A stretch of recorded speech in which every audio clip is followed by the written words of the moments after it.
Hello. हाँ जी सत्ताई जी। हाँ सत्ताई जी, पवन भगत जी बोल रहे हैं। हम दर्शन दास बोल रहे हैं मध्य प्रदेश से। मध्य प्रदेश लगा है। हाँ बताओ। तो भगत जी, पवन दास से बात करना था। बताओ क्या है। ये उनका नंबर तो दूसरा है। अच्छा, दूसरा है। बोल रहे थे ना, एक शंका के समाधान के लिए आपसे पूछ रहे थे हम। क्या है ना, हम 1 साल से ये शंका के चलते अभी तक नाम नहीं ले पाए गुरु जी से। 1 साल से पूरा मर्यादा में गुरु जी जैसे बताए हैं उसी मर्यादा में भी रह रहे हैं। आप लोग का वीडियो देखते हैं, कभी गुरु जी का वीडियो देखते हैं, इसी शंका में मतलब हम पड़े हुए हैं।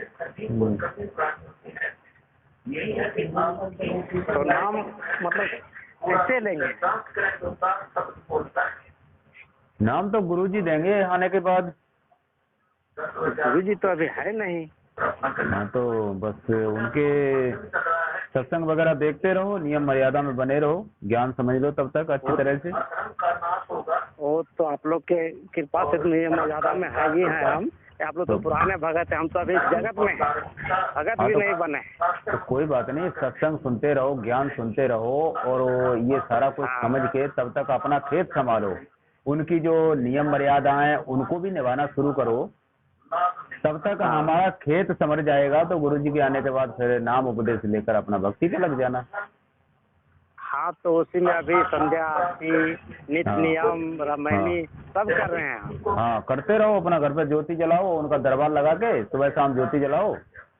और तो अपना क्या करें, गुरु जी का फोटो रख सकते हैं? हाँ, गुरु जी का फोटो रख के और सुबह शाम देसी घी की ज्योति जलाओ, और संकल्प ले लो, मतलब परमात्मा से दंडवत प्रणाम करके, और गुरुदेव से प्रार्थना करो कि हम आपसे जुड़ गए हैं, आपका ज्ञान हमने समझ लिया है, और आपकी हम ये संकल्प लेते हैं, हमने आपको गुरु बना लिया है, और जब तक आप नहीं आते तब तक हम आपकी नियम मर्यादा में बने रहेंगे, और आपकी ये सुबह शाम ज्योति जलाएंगे और अपना आरती वगैरह करते रहेंगे, और आप आ जाएंगे तो आपसे फिर नाम दीक्षा लेंगे और अपना आत्म कल्याण कराएंगे।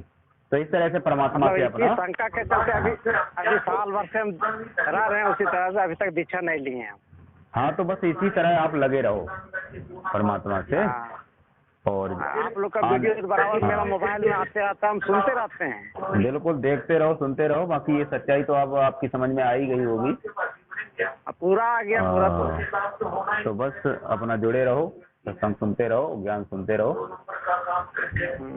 और जब गुरुदेव आ जाएं तब फिर अपना नाम दीक्षा लेना। खैर परमात्मा के आशीर्वाद से तो कभी कभी मेरा पुकार भी सुनते हैं, ऐसा बात नहीं कि नहीं सुनते हैं। तो हमको थोड़ा अनुभव हो रहा है शरीर में। नहीं देखो, यदि आप इस तरह संकल्प लेकर भी आप जुड़े रहेंगे और उनके जो नियम मर्यादाएं हैं उनको अगर आप निभाओगे तो परमात्मा आपको लाभ देंगे, आपके साथ रहेंगे, ऐसी बात नहीं है। तो परमात्मा तो अंतर्यामी है, सब जानते हैं। वो तो लाभ तो हो रहा है। तो भाई जैसे आप मतलब परमात्मा की नियम मर्यादाओं को मानोगे, गुरुदेव की जो बात मानोगे, सत्संग में जो बोल रहे हैं वो सुनोगे, और उनकी बात को मान्य करके आप चलोगे, तो परमात्मा क्या आपको मतलब आपके साथ नहीं रहेंगे? हैं? आपको लाभ नहीं देंगे क्या? आपकी मदद नहीं करेंगे परमात्मा? जरूर करेंगे। तो वही बात है ना, यदि आप उनकी बात नहीं मानोगे तो फिर परमात्मा आपकी नहीं सुनेंगे। हाँ, वो सीधी सी बात है। तो परमात्मा से ये क्षमा मांगते हैं, अगर इस बात से किसी तरह का त्रुटि हो जाए तो उसको क्षमा करना। हाँ तो बस क्षमा मांगना ही होती है। बालक हूँ अभी। बिल्कुल बिल्कुल है ही, क्षमा तो हमें मांगनी चाहिए। हमसे तो देखो गलतियाँ होती रहती हैं, अपन जीव हैं, और वो गलतियाँ जीव से होती रहती हैं। हर वक्त परमात्मा से प्रार्थना क्षमा याचना नहीं करनी चाहिए, ठीक है। तो अभी तो भगत जी हम घर में नहीं है, हम तो अभी तमिलनाडु में हम ट्रक चलाते हैं, हम समझे। वही अपना ट्रक चला के गुजर बसर करते हैं, परिवार भरण पोषण करते हैं। बस ऐसे ही अपना नेक नीति से अपना धंधा करते रहो और अपना परिवार पालन पोषण करते रहो और अपने परमात्मा की से इस तरह से अपना जुड़े रहो। जैसे और 32 दांत के बीच में एक जीव है ना, हाँ उसी तरह हम चारों तरफ मेरे चारों तरफ से काल है, उसके बीच में मैं हूँ, लेकिन फिर भी क्षमा मांगते रहते हैं परमात्मा, आप फिर अच्छा करना मेरा। नहीं देखो, हम जब परमात्मा की तरफ हर वक्त हर समय हमारा ध्यान रहेगा तो परमात्मा हमारे साथ रहेंगे, हर वक्त हमारी रक्षा ही करेंगे। फिर भक्ति करने की आवश्यकता ही क्या है? ठीक है। हाँ, फिर परमात्मा ही तो संकल्प क्या है, मतलब जो भक्ति हम कर रहे हैं परमात्मा की, तो जब हमारी कोई ऐसी स्थिति में जब हमारी कोई रक्षा नहीं हो पाई तो फिर भक्ति करने का फायदा क्या है फिर? हाँ बात है, वही बात है ना। तो परमात्मा भी कहते हैं इस बात को, लेकिन यदि आपकी गलती होगी तो वहां फिर वो गलती आपकी होगी। हाँ, और वो यदि आप सही तरीके से नियम मर्यादाओं में होंगे तो वहाँ फिर बाल बांका नहीं होगा भगत जी। हम तो अपने अनुसार से, अपने आत्मा से हम कह रहे हैं कि मतलब हम तो एकदम पूरा नियम मर्यादा में ही रह रहे हैं।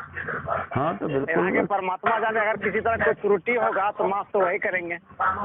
बिल्कुल, देखो अनजाने में होती है वो तो परमात्मा जानते हैं कि भाई इसको पता नहीं है। अगर जान के मत करना, कोई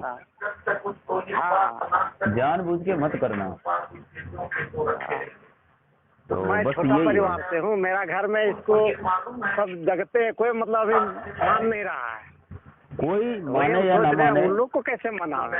कोई बात नहीं, आपको मनाने की जरूरत नहीं है। परमात्मा से प्रार्थना करते रहो, वो परमात्मा ही मनाएंगे, क्योंकि वो परमात्मा के ही सारे बच्चे हैं। तो आप तो केवल परमात्मा से प्रार्थना करो कि ये आपके बच्चे हैं, आप ही इनको सद्बुद्धि दो, आप ही इनको समझाओ, बस परमात्मा ही देंगे उनको। लेकिन ठीक है, एक संकल्प दीक्षा वाला एक वीडियो भेजिए ना मेरा नंबर पे। हाँ, संकल्प दीक्षा वाला वीडियो हम भेज देंगे और आपको एक ग्रुप में जोड़ देते हैं, उसमें एक वीडियो डाल देंगे हम, ठीक है? हाँ जोड़ दीजिए, ये मेरा व्हाट्सएप नंबर है ये। हाँ ठीक है, और अपना जुड़े रहो। और देखो, अब लगे हो भक्ति पे, अगर ज्ञान समझ में आ गया है तो गलती ना करना बिल्कुल। उनकी जो मर्यादा है, सत्संग सुनो और सत्संग में ध्यान से सुनो, उसमें जो मर्यादा है गुरुदेव बताते हैं उनको ध्यान से निभाते हुए चलो, उसमें लापरवाही नहीं करना। अगर जानबूझ के लापरवाही करोगे तो फिर परमात्मा मदद नहीं कर पाएंगे। हाँ अच्छा सर जी, ये जो अपना सुबह के नित्य नियम, संध्या आरती और रामायणी अगर टाइम बे टाइम अगर हो जाए तो कोई दिक्कत नहीं है? देखो, परमात्मा का जो नियम है, जो टाइम टेबल है, उस टाइम टेबल से ही कोशिश करना चाहिए। अगर किसी कारणवश हो जाता है आगे पीछे तो उसके लिए तो कोई बात नहीं है। हाँ, एक आध 2 घंटे लेट हो जाता है, 8 बजे सुबह से लेकर 8 बजे शाम तक। तो देखो, तो संध्या आरती मैं 9 बजे तक कर लेता हूँ। देखो 8 बजे तक हो जाता है, लेकिन ये तो आपका अगर जीवन भर ये ड्यूटी चलती रहेगी तो फिर मतलब कैसे हो पाएगा? ये हमको समय निर्धारित करना पड़ेगा। सूर्यास्त का समय है आरती करने का, सही विधान तो ये है परमात्मा का। लेकिन देखो, एक आध दिन कोई कारणवश अगर हम लेट होते हैं, किसी दिन हम 8 बजे हो जाए, 9 बजे हो जाए, वो बात रही अलग। लेकिन हमारा रोज का रूटीन नहीं होना चाहिए। रोज का रूटीन हमारा कब तक चलेगा? देखो, तो ये तो हमने होता है, एक हफ्ते का रूटीन रहता है। देखो, ये तो फिर वही बात है ना, आप उसी कंपनी के अनुसार चल रहे हो, अपनी ड्यूटी के अनुसार के 1 हफ्ते का होता है, तो वो तो उसी के अनुसार आप चल रहे हैं ना। लेकिन आपको वो समय निर्धारित करो, चाहे आपकी ड्यूटी 1 हफ्ते हो या 2 हफ्ते हो, अपना भक्ति की जो क्रिया है उसके लिए समय बीच में निकालो, सेट करो और अपना काम भी करो। कहने का मतलब ये है। अच्छा, काम करते करते कर सकते हैं ना? नहीं, देखो, काम करते करते तो ये रोज का नहीं चलेगा। ये तो किसी कारणवश फंस जाते हैं तो आप चलते फिरते भी अपना कहीं बैठ के कहीं रास्ते में जा रहे हैं और संध्या आरती का समय हो गया है, तो फिर हम उसको चाहे बस में बैठे बैठे भी कर लेंगे। संध्या आरती का समय हो गया है, कहीं हमारी एक जगह इस तरह हमें एक जगह पर नहीं है अपने स्थान पर, तो लेकिन वैसे रोज थोड़ी चलते फिरते कि आप ड्यूटी कर रहे हो तो आप चलते फिरते कैसे कर लोगे बताओ? नहीं, ड्यूटी में जैसे खड़ा हो गया, कहीं खड़ा हो गया गाड़ी, तो वहाँ हम कर सकते हैं ना? हाँ, तो उधर तो गाड़ी तो उस समय पे तो आप मतलब एक जगह आध घंटे के लिए अपना खड़ी करके अपना कर सकते हो फिर। हाँ, वही बात बोल रहे हैं। हाँ तो आरती का समय हुआ, सूर्यास्त का समय हुआ, उस समय पे गाड़ी को अपना एक जगह साइड में कहीं लगाओ और वहां पर अपना बैठ के और अपना गाड़ी में कर लो, चाहे आराम से गाड़ी में कर लो, लेकिन कर लो वो समय से और फिर अपना आगे बढ़ो, चलो अपना जहाँ भी चलना है वैसे। तो इस तरह से मतलब समय समय से वो क्रियाएं अपना करते रहो ध्यान से। ये सुबह का नित्य नियम कितने बजे से कितना बजे तक करना चाहिए? वो सूर्योदय के समय होता है, ये सुबह 5:30 बजे का सही समय होता है। देखो हाँ, सुबह 5:30 बजे का सही समय। 4 बजे से लेकर मैं 6 बजे तक उसको रेडी कर लेता हूँ। आप उसको हम बता तो रहे हैं कि 5 बजे और 5:30 के बीच में मतलब तक अपना शुरू करो, मतलब 5 बजे शुरू करोगे तो अपना 6 बजे तक वो पूरा हो जाएगा, पौन घंटे का है। हाँ, ठीक है, हो जाता है पूरा। ठीक है ना, 5 बजे करोगे 5:45 तक हो जाएगा पूरा। तो इस समय अपना उसको करो नित्य नियम को, ये है सही समय। और बाकी तो फिर 7 बजे भी कर लोगे, 8 बजे भी कर लोगे, तो ये तो लापरवाही में आ जाता है। गुरुदेव का ये मतलब कहना है। हाँ, किसी कारण से एक आध दिन हम किसी से चूक जाते हैं, किसी कारण बस अगर उस समय भी नहीं, अगर समय चूक रहे हैं तो लेट हो जाए थोड़ा बहुत, वो बात अलग रहती है। देखो लेकिन वो जो रोज का समय है ना, उसका अपना विशेषकर ध्यान रखो। यादें है गुरुदेव का। संकल्प नाम दीक्षा वाला एक तो वीडियो भेज दीजिए सर। ठीक है, हम उस वीडियो को भी डाल देते हैं आपको एक ग्रुप में जोड़ के। मेरा गांव में 2-3 लड़का नाम ले चुका है और उन लोग के साथ हम प्रवचन में भी गए 1-2 बार। तो दोनों में टैली किए हम, आपको लोग का भी प्रवचन और उधर भी प्रवचन, लेकिन सब उसी शंका से अभी तक हम नाम नहीं लिया।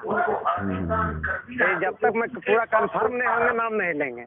गुरु जी भले हम सर पर रखेंगे उनको। देखो आप इसी तरह लगे रहिए। देखो नाम देने के अधिकारी केवल गुरुदेव हैं, परमात्मा नाम देने के अधिकारी हैं। तो इसीलिए मतलब ये आपको सच्चाई बता रहे हैं हम कि परमात्मा ने बोला हुआ है सत्संगों में, तो आपको गुरुदेव से ही नाम दीक्षा लेनी चाहिए। आज गुरुदेव हमारे सामने नहीं है, वो आएंगे और सब वो सारी दुनिया को नाम देंगे, सारी दुनिया नाम लेगी, वो तो वचन है उनका।